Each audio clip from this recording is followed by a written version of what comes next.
explain how to make makers, we have Nik Brocchini here. Hi, I'm Nik Brocchini. I'm 16 years old. I'm a junior at local Winning High School in San Francisco. And I've been making seriously for about the past 10 years, since I was 6 years old. And in the past few years, I've also been actually lucky enough to begin working with some younger kids and helping them develop their maker sensibilities and take their first maker journeys. So I began making in 2005 when I went to the first ever tinkering school camp run by Gaver Tully, who's in the center there, his backyard. That's me there, not looking at the camera, per the usual. And it was really a fantastic building experience for me. We built a roller coaster that you can see there that both the kids and the adults could actually get into and ride down a hill. And from that point on, I was pretty much hooked. I've been making pretty constantly since then. But I think it's important to note that I was not actually a natural-born tinkerer or maker of any sort. I was not, I was pretty uncoordinated. I had bad fine motor skills, and I was very easily distractible, which, I don't know, some people might be able to empathize with. And so I would often wander away from the project and end up reading my book, like you can see there, or looking at a plant. But I was really lucky to have the excellent mentorship of Gaver Tully, who stuck with me through the years and kept me excited about making and engaged in learning. And he actually, got me to the point where over the past few years I've been working as a collaborator at tinkering school and helping to work with younger kids at both overnight camp and day camp, as well as the after-school program. And actually, let me just see, how many of you guys out there are teachers? And how many are parents? I mean, bravo to you, because I did not realize this as a camper, but working with little kids turns out to be really hard. And, so over the past couple years as I've been doing this, I've spent a lot of time thinking about how I can best serve young makers and how I can make making into something that kids continue to want to pursue. And I'm gonna share a brief anecdote from last summer, which opened my eyes to some new ways of thinking about that. So last summer I was working at tinkering school day camp, and the theme of the week was obstacle course. And my group of 8 or 9 kids from ages 6 to 8 got together. We sat down in a circle and we just talked about what obstacle we wanted to contribute to the obstacle course. And they decided they wanted to build a spider hill, which would essentially be a wooden hill with a rope webbing that they could climb up, and then we'd meet up on the other side with the rock wall team and they'd be able to go down. And so we started building it, and they were really excited about it. They were drilling holes, and I was showing them how to think about sturdy structures. It was really actually just fantastic, I think, both for me and the kids. But on Thursday afternoon I was looking at it, and another collaborator said to me, if we don't finish the main wooden body by the end of today, we're not going to have this project be finished by the end of camp this week. And that kind of freaked me out, and I sort of stepped outside of the role I had set for myself as a collaborator and back into the role that I had occupied as a camper as a younger kid. And I stopped trying to show people how to drill and started just drilling, and I stopped trying to show kids how to tie knots that were difficult for them and started just doing it for them. And the next day I realized, there's a lot of rope webbing. Another junior collaborator and I realized that those kids just weren't going to be able to get it up in time. And so we ended up, while they went to the park and played, we put that up, and it was, not totally done, but almost done by the time they came back. And, they were actually pretty happy. When the parents got there, they were happy with their kids' experience, but I had to wonder, for myself, had I been helping too much? Because, one of the big things that we worry about when we're trying to educate makers or teach tinkering is fostering independence. You want to, a big part of being able to make things is feeling empowered and feeling empowered to take on challenges by yourself. And so I wondered, by stepping in and, using all of my abilities, did I reduce their chance to explore their abilities? And, again, in Silicon Valley we talk a lot about failure and how failure is a really positive experience. And I wondered, had I stolen their failure, would not finishing on time have been a more valuable learning experience than potentially you know, the transient joy of having a completed and finished project. And so as I was thinking about this and kind of meditating over the weeks that followed that incident, I was thinking about, you know, I started trying to think, you know, what did kids actually respond well to? And, you know, not what I thought they would respond well to, and what had been fantastic moments of learning for me as a young tinkerer, and what did the great collaborators I had worked with done. And I realized that for any kid, when they're approaching a new project, there's really only 3 types of thing they have to deal with. And I don't know, this kind of reshaped the way I think about working with kids, and hopefully it's a useful insight for you. The first thing they run into are things they can do. That's awesome. It really depends what they are from, you know, what those things are vary from kid to kid. For a really little kid, it might be something as simple as counting. They can count out 8 screws for the project. For other kids, it might be something like using a ruler, or learning how to use, or using, you know, basic tools, or using a screwdriver. After that, there's things that they can learn to do. Those might be things like tying a knot or learning to lash. There's a photo of me as a kid cutting with a box cutter. It's amazing how many kids instinctively want to cut towards their own hands or towards their body. But once you tell them how to do things safely, they can just do it. And then finally, there's things that they really can't do alone, whether it's because they're not safe, or because they're not tall, strong, or coordinated enough, or because if they can do it, but they're so bad at doing it that they'd be too slow, they'd get bored and they'd quit the project. And that's actually, I think, more destructive than never having started the project at all, because suddenly the kid has the idea in their head that making is something that ends in boredom, and also projects never get finished. And so I was really thinking, you know, how as a collaborator, how as someone who's working with kids, can I navigate this space effectively, and can we all navigate this space effectively when we're working with kids to serve a young maker well? What I realized is that, you know, for the things they can do, it's really important to give them independence and to trust them to do those things. Everyone wants to feel competent and like they're able. And so if a kid, even if it's all they can do is just counting screws, let them count out those screws and have something that they really own as their part of the project. Because when you kind of step into something that they do feel comfortable with, you're showing the kid that they're not competent. Then with the things they can learn to do, help them to learn, because then just turn those things into the first set of things they can do, and that makes them more and more able for the future. And then finally, for the things that they can't do alone, this is the thing that was toughest for me. You really don't have to be afraid of just stepping in and helping, because, you know, my instinct is to kind of step back and really try and let the kids struggle and see if they can overcome. But there's certain types of challenges where that's not productive. If I have a 3.5 foot tall kid and they need to put a rope through a 5.5 foot tall pole, it's okay for me just to take the rope and put it through and tie it off.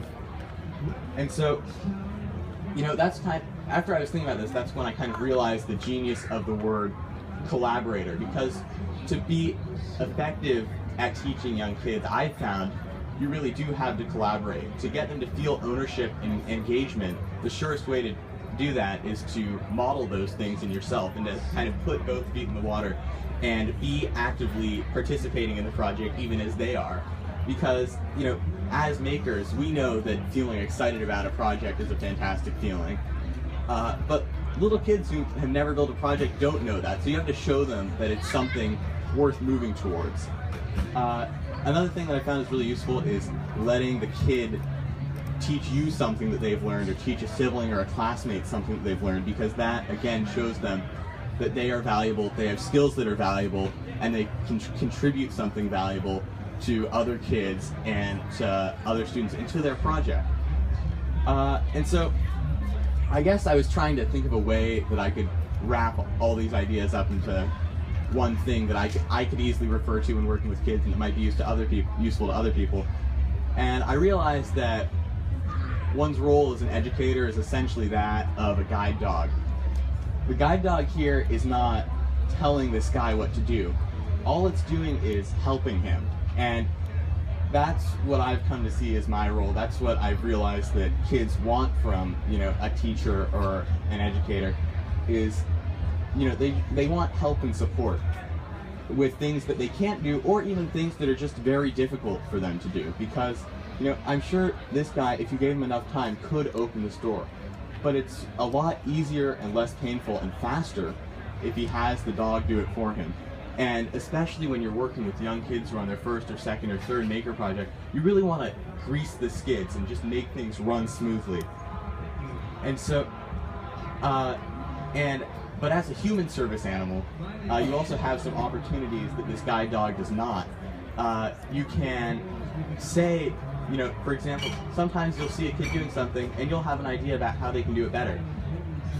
My urge is sometimes just to tell the kid, actually we're not doing this, let's do something else. I found that to not be that productive, as some of you may have as well. So I try to give them the idea without the expectation that they're gonna run with it. I give them the information, which they really do want, because if they're feeling uncomfortable in a certain situation, they're not sure how to proceed, they do want more information. But I try not to give them information with an expectation. So I share, but I try not to instruct. And I found tinkering and maker skills to be hugely valuable for me as I've been growing up. Given me the confidence to interact with the world in ways where I'm not sure what the end result is going to be, and it's also kind of let me trust myself to learn new skills quickly, and that's let me explore things like woodshop. I took up beekeeping as a hobby. I've been trying to make sourdough bread, and even for a little kid, things like just asking to take out your own splinter instead of having a parent do it for you. That is a step towards independence, and I feel like having a nurturing, tinkering environment as a young person is a hugely valuable asset on the journey towards becoming a competent and happy adult. So huge thanks to Tinkering School. The program's definitely changed my life. They have summer camp, an after-school program, weekend workshops. I work at all of them from time to time, I volunteer. Thanks to Brightworks, which is the school that hosts Tinkering School day camp and after school, where I've spent a ton of time. And also, I'd just like to mention Gaber's latest project, which I've been helping with, something called Tinkering Labs, which is a kit that creates an opportunity for open-ended learning, and is a great way for people who are trying to get their kids to start doing maker-type things, to dip their toes in the water. Thanks so much for your time. Do you guys have any questions?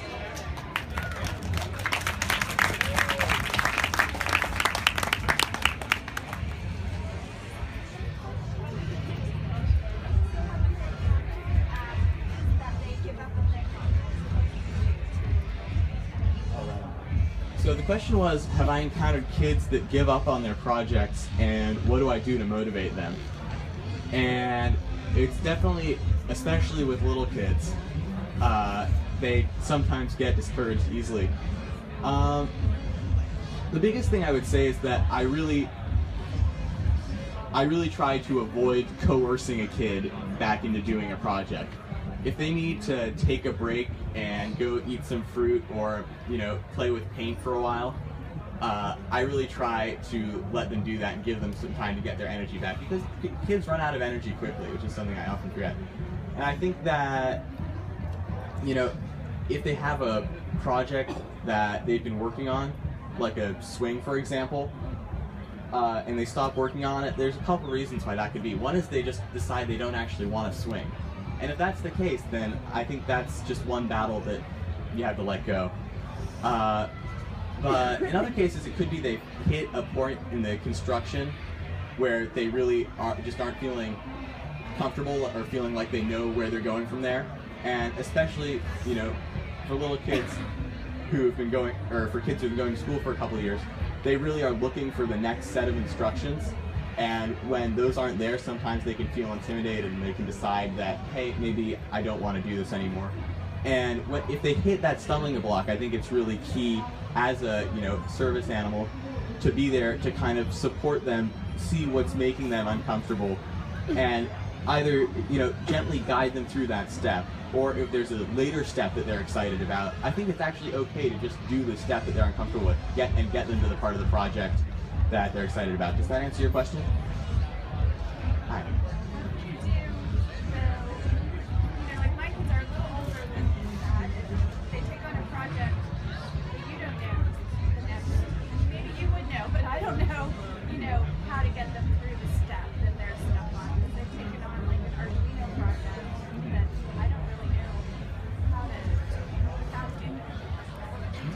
That's a great question. So the question was, what do you do when you don't know what the next step in a project is? For example, with an Arduino project, I'm not super, I've done a little bit of Arduino stuff, but I'm definitely a novice. What would you do if a kid hit a wall where you didn't know how to help them advance through? And I think that's definitely a tricky situation. There's not an easy answer, but what I would say is that you as an adult still do have skills that are useful in this scenario. There's, understanding how to effectively research a question is something, it's not a skill that we think about a lot, especially with little kids, but it's something that can be hugely helpful. Or the skill, or even the ability to just think of reaching out to someone who knows more than you do. Kids don't think of that. And I know just being encouraged, when I was working on various projects where my parents didn't know how to actually help me, they did encourage me to just reach out to people who would know how to fix those things. And even though I was kind of hesitant to do it at first, it definitely made a big difference in the success rate of my projects. Anything else? Go ahead. My question is around how do you follow up? So kids usually go to these camps, they get kind of excited, they do something. With a lot of these things, practices can watch these progress. So what resources is tinkering school or tinkering labs for them to continue to build on what they have learned? So the question was, how, once you've completed a summer camp or something of the sort, how do you continue to build on those skills? And how do you not kind of have that be a one-time thing, but something that continues to grow? And that's an interesting question. I'm not sure if I don't have a tried and true answer for you, because there's a lot of different shapes and forms that could take. What I would do is probably just after a kid finishes to ask them, what do you want to build now? What do you feel like, what's a project where you feel like you know how to do most of it, but not all of it, and there's something more that you'd like to learn, and see if you can kind of facilitate that project. Because especially when kids are young, it's not that they don't want to take initiative, it's that they're not used to taking initiative, and they're not really sure what the steps to starting on a project are. So I'd say, especially if they've had a positive experience at some sort of maker camp, they're going to want to keep building. And it's really just making that first step of kind of getting that activation energy to start on a new project that's hard for them. So facilitating that step and making it as easy as possible for them to go to the hardware store, or to figure out what their plan is and their parts list is, or even just to decide one day, I want to make something and this is what it is the most crucial thing. Does that answer your question? Right on. Anyone else?